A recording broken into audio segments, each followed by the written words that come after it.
पहले से कहते आए हैं कि सबसे बड़ा दान अगर किसी चीज का है तो जल का दान है। प्यासे को पानी पिला देना, भूखे को अन्न का भाग खिला देना,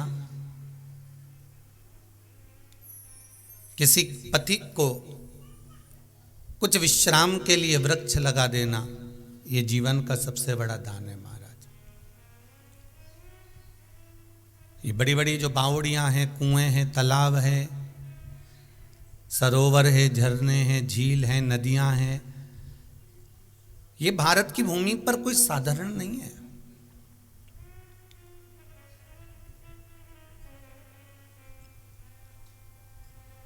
जहां जहां भगवान विराजमान है वहां वहां पर कुछ ना कुछ कुआं होगा, बावड़ी होगी, तालाब होगा, नदी होगी, सरोवर होगा, कुंड होगा,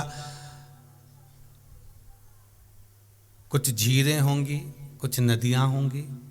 इन नदियों का, इन तालाब का, इन बावड़ियों का, इन कुंडों का बड़ा महत्व रहा है।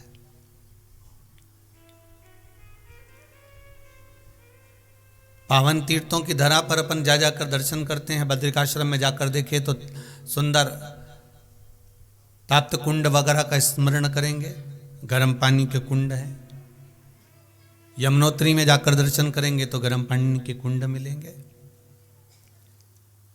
आप ऐसी ऐसी भूमि, हमारे यहाँ भारत की भूमि की धरा पर आप जा जाकर अगर दर्शन करें तो एक एक कुंडों का स्मरण, वहां पर हमें उस कुंड के जल का क्या महत्व है, उस बावड़ी के जल का क्या महत्व है, उस सरोवर के जल का क्या महत्व है। क्यों कैलाश मानसरोवर में कैलाश पर्वत से भी ज्यादा मानसरोवर की झील का महत्व कहा जाता है।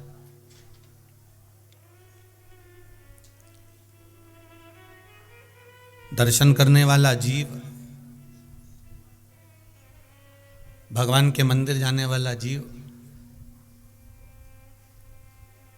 जो परमात्मा के दरवाजे पर भगवान के मंदिर में जाते हैं, दर्शन करते हैं, तो मंदिर में दर्शन करते समय ब्राह्मण देवता भी उनकी हाथ की अंजलि में चरणों तक दे देता है।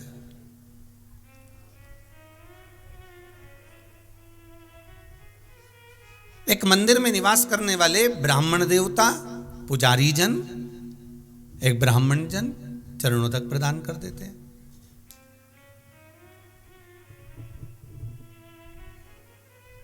एक पुजारी जन चरणों तक दे देते हैं।